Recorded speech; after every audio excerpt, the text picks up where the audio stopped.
Assalamualaikum students, welcome to chemistry class FSC part 1. In this lecture we will study about electrolysis of fused salt and aqueous solutions from the chapter number 10 electrochemistry. तो आइए start करते हैं। बेटा हमारे पास यहाँ पर electrolysis से मुराद ये था कि जब हम इलेक्ट्रिसिटी सप्लाई करते हैं और उस दौरान जब इलेक्ट्रोलाइट से करंट पास होता है तो आयंस वर्किंग करते हैं। वर्किंग मींस वो अपने इलेक्ट्रोड की तरफ मूव करते हैं। इस चीज़ को हमने इलेक्ट्रोलाइसिस कहा था।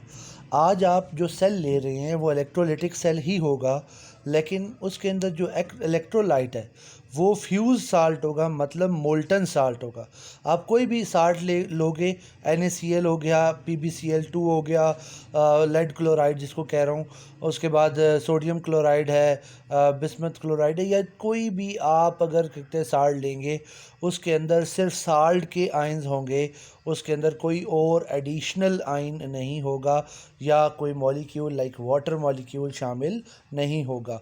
तो सिंपल इज़ दैट कि अगर आपके पास यहाँ पर लेड क्लोराइड है, PbCl2 है, तो हमारे पास यहाँ पर Pb+2 जो है वो मेटल आयन है, वो रिडक्शन करेगा, वो कैथोड पर होगा, क्योंकि लेड जो होता है वो गेन करता है और क्लोरीन नेगेटिव आयंस हैं। नेगेटिव आयन पॉजिटिव की तरफ जाते हैं और एनोड पर ऑक्सीडेशन होती है। इस तरह भी आप समझ सकते हैं। तो देखिए, लेड ने 2 इलेक्ट्रॉन्स गेन किए तो वो Pb0 में चला गया और Cl -1 वाला Cl डॉट में, या आप इस तरह कर सकते हो कि 2Cl नेगेटिव, जिसको उसने नीचे भी लिखा हुआ है 2Cl नेगेटिव, और Cl2 और 2 इलेक्ट्रॉन्स लॉस कर देगा। ये आपके पास यहाँ पर क्या होगा कि ऑक्सीडेशन हो जाएगी। तो इसके अंदर सिर्फ इतना ही होता है कि आपके पास यहाँ पर बन जाता है एक मेटल जो कि डिपॉजिट हो जाता है रिडक्शन करके कैथोड पर, और एक नॉन मेटल होता है जो कि लॉस ऑफ इलेक्ट्रॉन यहाँ पर कर देता है। नॉन मेटल इलेक्ट्रॉन को क्यों लॉस करेगा? क्योंकि उसके पास वहाँ पर नेगेटिव आयन है, ठीक है, नंबर 1 उसके पास इलेक्ट्रॉन्स हैं, मौजूद हैं, नेगेटिव चार्ज है, इलेक्ट्रॉन रिच होगा, और साथ ही साथ इलेक्ट्रिसिटी उस पर प्रोवाइड की गई है इस वजह से। सेकेंडली हमारे पास आ जाता है electrolysis of aqueous solutions of salt. अगर आप सेम साल्ट ही जो आपने पहले लिया है, अगर वही साल्ट ले लेते हो, लेकिन उनके वो जो साल्ट है उसको एक्वस सॉल्यूशन में लेते हो, अब वो मोल्टन फॉर्म में नहीं है। एक्वस में होने पर ये होगा कि साल्ट के आयंस कैटाइन और एनाइन के साथ साथ आपके पास वाटर मॉलिक्यूल भी होगा। होता क्या है कि जहाँ पर जिस बुक में एग्जांपल लिखी हुई है कि इलेक्ट्रोलाइसिस अगर हम करवाएं एक्वस सोडियम नाइट्रेट की, तो उस दौरान हमारे पास जो ऑक्सीडेशन रिडक्शन रिएक्शन होते हैं वो चेंज हो जाते हैं।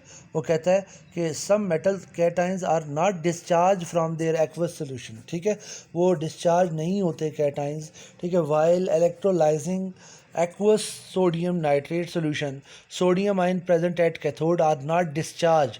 वो चार्जेस जो हैं वो एनोड और कैथोड पर रिएक्शन नहीं करेंगे, उनकी जगह पर वाटर मॉलिक्यूल्स जो होते हैं और हाइड्रो ऑक्साइड आयंस जो होते हैं वो पानी में डिसोसिएट होकर आयनाइज होकर वो एनोड और कैथोड पर रिएक्शन कर लेंगे। तो यहाँ पर हमारे पास देखो, हमारे पास होता क्या है कि 2 आयन है ना, आप जिसको याद रखो कि सोडियम नाइट्रेट है तो एक आयन है Na पॉजिटिव और दूसरा आयन है एनाइन है नेगेटिव, NO3 -1। तो उसकी जगह पर जो वाटर मॉलिक्यूल है वो डिफरेंट तरीक़ों से हाइड्रोनियम की केस में और इस तरह आयनाइज होकर एक्सेप्टेंस या लॉस शो कर सकता है। कैसे शो करता है? आप देखिए, वाटर मॉलिक्यूल अपने आयंस में डिसोसिएट हो रहा है, हाइड्रोनियम आयन और OH negative ion, hydroxyl ion. Hydronium ion electron gain कर सकता है, और वो हाइड्रोनियम आयन या वाटर मॉलिक्यूल जब इलेक्ट्रॉन गेन करता है तो बेसिकली आपके पास यहाँ पर H3O में जो H एक्स्ट्रा वाला है ना, H पॉजिटिव, ठीक है, वो एक इलेक्ट्रॉन गेन करके H डॉट बना देगा या H एटम बना देगा, ठीक है। इसी तरह H एटम अगर 2 होंगे तो वो हाइड्रोजन गैस हो जाएगा। ये रिएक्शन है तब जब आपके पास हाइड्रोजन रिडक्शन रिएक्शन होता है वाटर के केस में।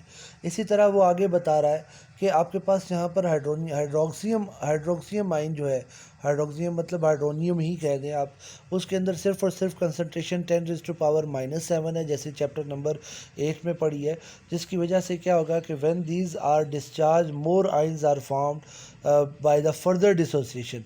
जैसे जैसे ये डिस्चार्ज होकर हाइड्रोजन गैस बनाएंगे, हाइड्रोनियम आइन सोल्यूशन में कम होंगे, तो वो अपने आप को इक्विलिब्रियम में करते करते फिर 10⁻⁻7 कर देगा, और ये इस तरह ये कंटिन्यू होता चला जाएगा।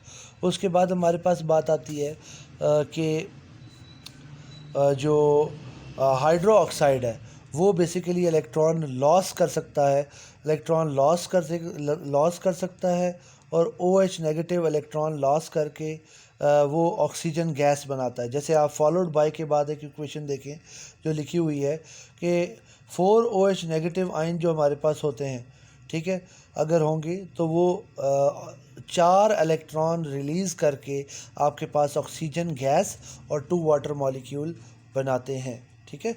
ये आपके पास यहाँ पर आता है। तो ये आपने देखा कि जो आपने मेन साल्ट डाला था उसकी जगह पर जो रिएक्शंस हो रहे हैं वो डिफरेंट हो रहे हैं, ठीक है। उनकी जगह पर हाइड्रोजन गैस जो कि रिडक्शन में बन रही है, और जो ऑक्सीजन गैस जो कि ऑक्सीडेशन में बन रही है वो बनना शुरू हो जाती है, क्योंकि जो रिस्पेक्टिव साल्ट है वो रिएक्ट नहीं करता, ठीक है।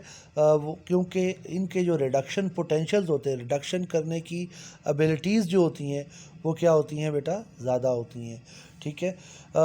आज के लिए हमने इतना ही पढ़ना था। यहाँ तक आपने आई होप कि समझ गए होंगे। Thank you for watching. अल्लाह हाफ़िज़।